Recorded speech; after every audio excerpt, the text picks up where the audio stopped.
Hey, it's Ron Cole from Cole's Aircraft, and we just got our crate from South Australia. Pieces of this F6F-3 Hellcat, early war production piece, mid-1943.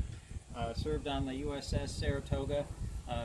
Served from Espiritu Santo, major Navy base in the Pacific, fighting the Japanese from 1943 on to the end of the war.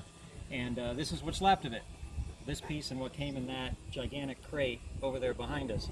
And this giant piece of aluminum shows the mid-1943 stars and bars, all in original paint that would have been on the port upper wing. And the reason why I know when this was built and painted like this is because it has the red surround.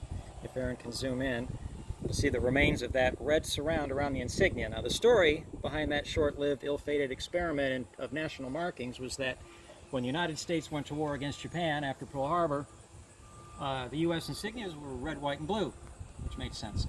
The center of the star had a big red dot in it. And what they discovered fighting the Japanese in the Pacific was that from a distance, the human eye picks out that red star and pretty much nothing else.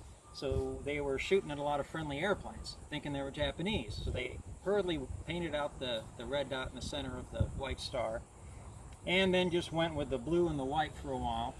But someone couldn't get over the need to have red in the red, white, and blue. So the next thing they tried mid-1943, and this is an example of it, is that red surround around the outside of the stars and bars instead of a red dot in the middle. Same thing happened. So within about 3 months, they were no longer built this way and painted this way, and those that had been got painted over in the field. So we see a little bit of history in our national markings in this particular example.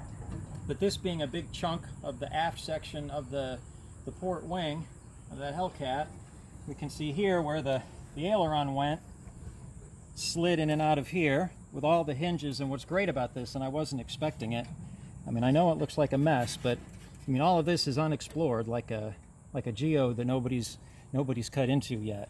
But we're anxious to take a look at this and get in here and look for data plates and serial numbers and all of the sorts of things that'll tell us more history of this aircraft. But I'll tell you what, I'm sure excited